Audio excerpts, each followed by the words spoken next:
Olha só, gente, beleza? Estamos juntos aí de novo.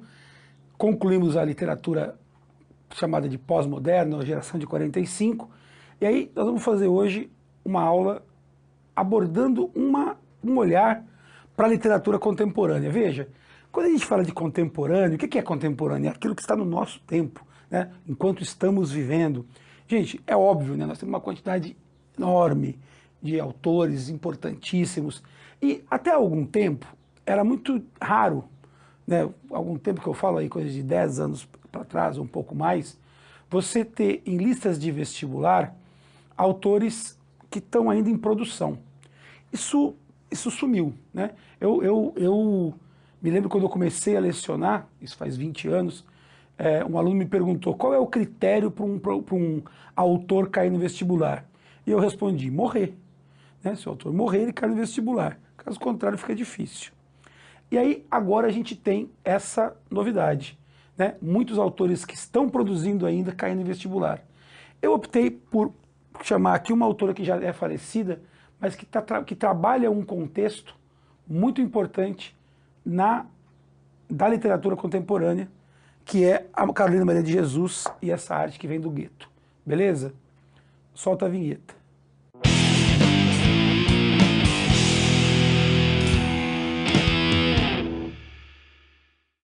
Pessoal, é o seguinte, quando eu falo aqui de gueto, vamos primeiro estabelecer, né, os conceitos. Bom, a gente usa esse termo para falar de segregação. Gueto é o lugar onde eu segrego.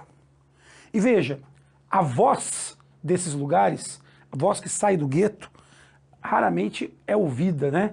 E, aliás, não tinha sequer espaço. Talvez a gente possa dizer aqui, sem medo de errar, que a Carolina Maria de Jesus foi uma das primeiras, das pioneiras, a ter a sua voz ouvida, né? E a encontrar um espaço para conseguir, imagina, publicar um livro.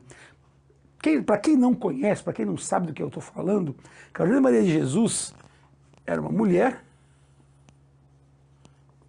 negra, favelada e mãe solteira. No Brasil. Precisa mais alguma coisa? Num país machista, num país misógino, num país que segrega a classe, num país extremamente racista, vocês imaginem que uma pessoa como essa não teria espaço nunca. Então a briga aqui foi boa. E esse livro, ele, apesar de ser uma obra que foi lançada lá nos anos 60, ele ficou durante muito tempo, ele fez um sucesso no seu lançamento, depois ele desapareceu, né, ele foi encoberto aí, e agora recentemente ele voltou aí a ser indicado em listas de vestibular, está na lista da Unicamp, está na lista da UEM, se me falha a memória, tem aparecido aí em alguns vestibulares. Então, importante a gente conversar um pouco sobre isso aqui.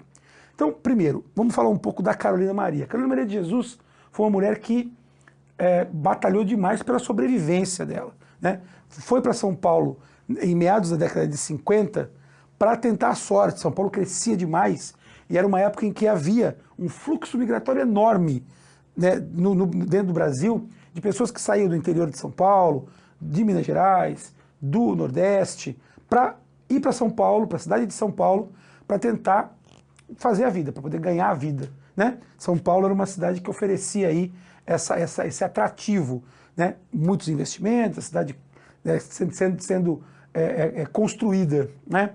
Urbanizada, regiões que eram antes mato, né? que eram alagadiços, de repente viravam bairros de um ano para o outro e já milhares de pessoas morando. Então a cidade cresceu demais. Esse processo de crescimento da cidade vai dar início também ao processo de favelização, né?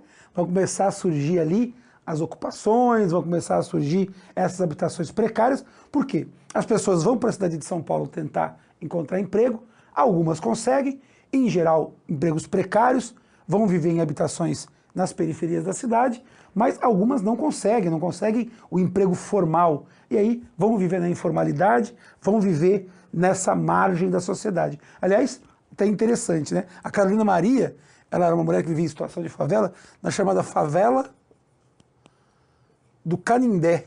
A favela do Canindé ela não existe mais. Ela existia na região onde foi construída a marginal do Rio Tietê, em São Paulo, próximo ao estádio do Canindé, que na época não era da Portuguesa, pertencia ao São Paulo Futebol Clube, e onde hoje fica ali o Shopping Center Norte. Para quem é de São Paulo vai reconhecer o que eu estou falando. Então, era uma região, veja, as várzeas do Tietê. O que acontecia ali? Alagamento, um monte. Essa favela vivia alagada. E foi justamente numa situação dessas que um repórter extremamente importante, extremamente famoso, extremamente talentoso, chamado Audálio Dantas, ele foi fazer uma reportagem na favela do Canindé sobre os alagamentos. O Audálio Dantas chegou e qual não foi a surpresa dele de passar em frente a um barraco de papelão e de madeirite, e ele vê uma mulher negra sentada escrevendo. E ele escuta o seguinte diálogo. Ela fala para uma vizinha: se você ficar me incomodando aqui, eu vou falar mal de você no meu livro. Como assim livro? Ele voltou e perguntou: senhora, a senhora me dá licença? A senhora está escrevendo um livro? Eu estou. Eu estou escrevendo um livro das minhas memórias, estou escrevendo um livro da minha vida. A senhora sabe ler? Eu sei ler e escrever. E aí ele começa a conversar com ela. E ele descobre que a Carolina Maria tinha vindo de Minas Gerais, vindo para São Paulo, tentar a sorte, trabalhar como empregada doméstica, não tinha conseguido uma colocação, tinha feito alguns trabalhos, e aí passou a viver de catar papelão na rua, de recolher material reciclável e levar para o ferro velho para vender, uma atividade que não rendia muita coisa. Ela acabou tendo que ir morar na favela, passou a vida dela ali, teve 3 filhos, de pais diferentes, de relacionamentos que ela teve, que os maridos abandonaram, foram embora. Quer dizer, ela sempre vivendo naquela situação de extrema miséria, de extrema pobreza, e ela sustentando esses filhos, 2 meninos e uma menina, catando material reciclável, papelão e metal. Ela então estava escrevendo esse livro porque ela acreditava piamente que esse livro a tiraria da favela. Bom, o Audálio Dantas, ele fica encantado com a história. E ele vai ler, ele fala para ela: eu sou repórter, ele trabalhava agora a revista Manchete, se não me falha a memória, trabalhava na revista Manchete. E ele fala: olha, eu vou tentar ajudar a senhora a publicar esse livro. Ela fica muito desconfiada, é uma história muito interessante até, esse preâmbulo do livro. Ela fica muito desconfiada, você vai roubar meu livro e não sei o que e tal, mas ela deixa. E essa história toda a gente fica sabendo por ele, né? Depois do livro publicado, ele conta qual foi a saga, porque realmente não foi fácil. Então, quando você está lendo o Quarto de Despejo, você lê, veja, é um diário. Qual a característica desse gênero diário? Primeiro, ele é escrito em primeira pessoa, né? Meu diário. Acordei cedo, né? Primeira pessoa. Eu tenho datas. 10 de março de 1955, 13 de dezembro, né? Você tem as datas. E aí, o que o Audálio Dantas fez? Ele fez um recorte. Porque, veja, o diário é uma coisa um pouco repetitiva. O que ela tem que fazer da vida dela? Né? Sobreviver. Essa era a vida dela, então, acordar. Ela mandava os filhos para a escola, ela fazia questão que os filhos estudassem. E ela saía catando papelão para conseguir comprar comida para alimentar as crianças. Dia após dia. Né? É o dia comprado a prestação, pago ali com muita dificuldade. E ela vai fazer essa vida, ela vai viver essa vida de forma muito intensa. O livro é muito pesado, muito forte nesse sentido. Porque, veja, eu tenho um discurso confessional em primeira pessoa, subjetivo, forte, e de uma realidade muito, muito, muito triste. Muito triste. Então, as referências que ela faz, por exemplo, à fome. Ela fala: o presidente do Brasil tem que ser uma pessoa que já passou fome. Precisa ser uma pessoa que já passou fome para entender o que é o Brasil. Veja, uma mulher analfabeta, semi-analfabeta, né? Claro, se ela escrevia, não é totalmente analfabeta, mas ela estudou até o 2º ano do primário. E ela, com uma consciência absurda, né? Se você for parar para pensar, tratando de alguém de várias limitações, né, em termos de leitura, de conhecimento. Aliás, a leitura é um negócio muito interessante. Quando ela encontra no lixo livros, livro ela não vende. Então na casa dela ela tem uma estantezinha no barraco dela com alguns livros que ela guarda e ela lê. Então olha que negócio mais sensacional. O quarto de despejo, né, esse termo, quarto de despejo, é um termo criado por ela. Ela fala que a favela é o quarto de despejo de São Paulo. São Paulo é uma cidade muito rica. E como numa casa, que você tem um quartinho de despejo onde você coloca as coisas que você não vai mais usar, em São Paulo a favela é o lugar onde a cidade guarda quem não serve para nada, que é o favelado. Aliás, tem até uma passagem do livro que é interessante, fica até engraçada, porque ela está brigando com uma vizinha e ela faz um comentário, ela fala assim, se tem uma coisa que eu detesto é favelado. E é engraçado porque ela mora na favela, né? Mas depois ela vai explicar. Ela não gosta daquelas pessoas que perderam a perspectiva de vida, entregues à bebida, à violência, à falta de tudo, né? De base. Então ela tem um ressentimento muito forte daquilo que ela vive ali.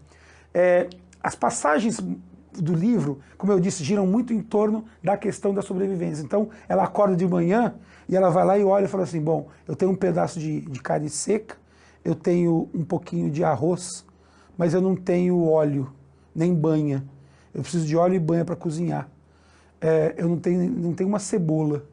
Eu não tenho... Então ela é preocupada com o que ela vai fazer para comer. Não tem pão, ou não tem leite. E ela sai, né, no frio de São Paulo, cedo, e vai para a rua catar papelão, catar as coisas, para ir até o ferro velho, para vender aquilo, para poder pegar dinheiro, para ir até a venda, a mercearia, para comprar as coisas para ir para casa, para poder fazer comida para os filhos. Tem uma passagem que é muito forte, assim, triste, mas ao mesmo tempo bela, né, dentro dessa perspectiva. Os filhos dela vão para a escola descalços. Eles não têm calçado, eles são crianças, estão crescendo, adolescentes, e eles não têm calçados. Mas a filha mais nova, ela tem muita vergonha de andar descalça. E ela tem vergonha de ir para a escola descalça. Então, e ela não tem dinheiro para comprar sapatos. E aí ela sai catando, procurando no lixo, e aí um dia ela encontra uns sapatos no lixo. E quando ela encontra esses sapatos, ela fica muito feliz e torcendo muito para servir e para a filha gostar, para a filha poder ter sapatos para ir para a escola.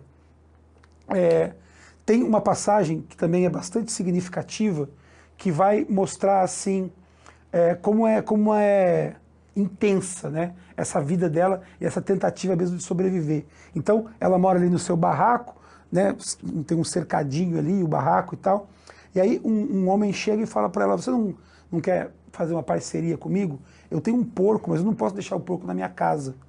Então eu deixo ele aqui amarrado aqui do lado do seu barraco, e todo dia eu trago a lavagem para ele comer. E você vai cuidando dele para mim. Quando eu for matar o porco, eu te dou metade. E ela fala, quero? Claro que eu quero. E ela fica cuidando desse porco. Quando chega o dia deles matarem o porco, os vizinhos estão ali, né, uma favela, tem um monte de gente e tal, e vai matar ali e tal, vai matar o porco e dividir a carne. E aí ela tem um tacho, né, aquela coisa que inclusive no interior era muito comum também, e nessa época, nos 50 em São Paulo, ela vai fritando aquela gordura e guardando a banha do porco com a carne numa lata. E aí as vísceras do porco, o dono do porco dá para ela, né? Porque ela pode ficar com aquilo que ele não quer. Que são partes que, em geral, as pessoas têm um pouco de receio de comer, ou enfim, talvez usar o termo nojo e tal. Mas ela gosta muito, enfim, ela passou fome. Então, aquilo ali vai dar alimento para ela durante muito tempo. E aí, os vizinhos pedem para ela, pelo menos, essas vísceras, esses miúdos. E ela não dá. Ela não dá. Se me fala a memória, ela dá para uma vizinha, uma coisinha assim, tal, meio escondido. Mas ela fala, não posso. Né? Você percebe que ali é a sobrevivência, é a selva. Né? Não tem espaço para esses atos muito humanitários. Porque se ela der alguma coisa para alguém, falta para ela e para os filhos dela. Ela não tem como fazer. Ela não tem o que fazer. Então, ela fica ali vivendo, e enquanto dura essa carne do porco, eles têm uma vida boa. Tem uma passagem que ela fala, inclusive, a felicidade de um pobre é ter um prato cheio de comida. Que os filhos dela ficam muito felizes quando tem comida. A fome, ela tem uma parte que ela fala, a fome é amarela e dói. Então é um livro de uma intensidade, de uma força extremamente grande. Então, e assim, à medida que o tempo vai passando, né, e isso está no diário, o Audálio manteve no diário, à medida que o tempo vai passando, ela vai sentindo medo do livro não sair. E ela começa a entrar em contato com ele, ela briga, ela liga para ele, ela vai no orelhão, ela quer conversar, ela quer saber. E aí tem uma parte que assim, a Carolina Maria não era fácil, gente, saiu do sertão de Minas Gerais, estudou até o 2º ano, e ela descobre, ela pegou no lixo, a Reader's Digest, que é uma publicação que tem nos Estados Unidos, que é um tipo de um almanaque, e ela descobre que eles são uma editora, e ela resolve mandar alguns originais dela para os Estados Unidos. Ela pega o endereço na Reader's Digest, faz um envelope e tal, e manda uns originais para lá. Porque ela fala, no meu livro vai sair nos Estados Unidos. Porque nos Estados Unidos, preto tem vez. No Brasil, não. Lá os caras estão brigando. Então, olha a consciência que essa mulher tinha nesse momento histórico. Ao mesmo tempo, é engraçado, tem um contraste aqui. Por exemplo, ela se ressente muito dos políticos. Então, o cara vai na favela na época da eleição, dá lá uns convites para os moradores da comunidade aqui irem até um lugar onde eles vão ganhar bolo e pão. Quando chega lá é só um comício e eles não ganham nada, ou ganham uma camiseta e tal. Ela fica muito brava com isso, porque ela tem um dia que ela gasta, alguns lá, a Carolina Maria não vai, mas alguns lá vão e gastam o dinheiro da passagem, né, que poderiam ter comprado comida e aí não conseguem comer nada. Então, né, nessa luta pela sobrevivência.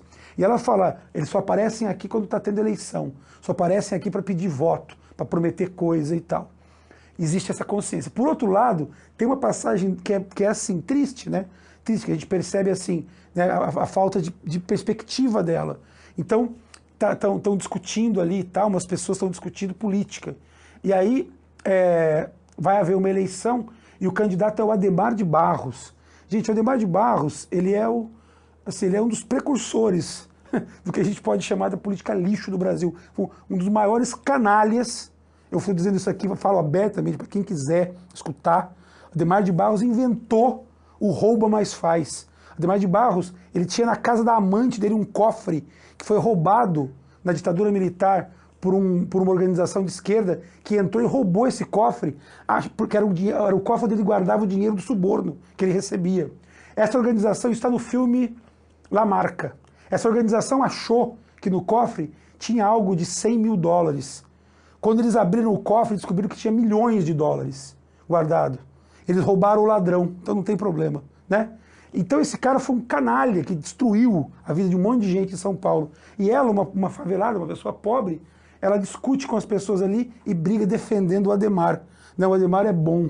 Quer dizer, você percebe então que há um limite para a consciência política dela. Quer dizer, ela cai um pouco nessa verborragia, nessa demagogia desse tipo de político, né? Pesquisem aí quem foi Adhemar de Barros, vocês vão descobrir quem foi a fera. O fato é que, de um lado, a gente tem uma mulher que está se construindo com todas as dificuldades. De novo, gente, mulher no mundo machista, uma negra no mundo racista, uma moradora da favela no mundo segregador de classes, uma mãe solteira num mundo completamente conservador, e ela consegue sobreviver. O fato é que, assim, veja, um diário, ele não tem começo e fim. Você concorda comigo? Que, veja bem, ela resolve começar a escrever um belo dia, e ela vai escrevendo. Tem umas lacunas, tem um momento em que pula, assim, alguns anos, tal, e aí, né, não se sabe ainda certinho se ela deixou de escrever ou se aquilo não era tão relevante, mas o fato é que ela interrompe. Na verdade, não, ela não escreveu, há uma lacuna. O que a gente sabe é que o diário cobre um período, longo período, e a gente tem aqui um registro factual, um registro real, né? A realidade da segregação, a realidade do gueto. É um livro extremamente importante por várias razões. Por exemplo, o Audálio, quando ele editou o livro, ele não mudou muito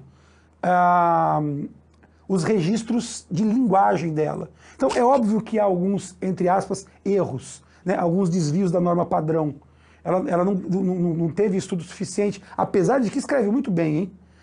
Tem construções belíssimas. Mas em alguns momentos ela acaba errando.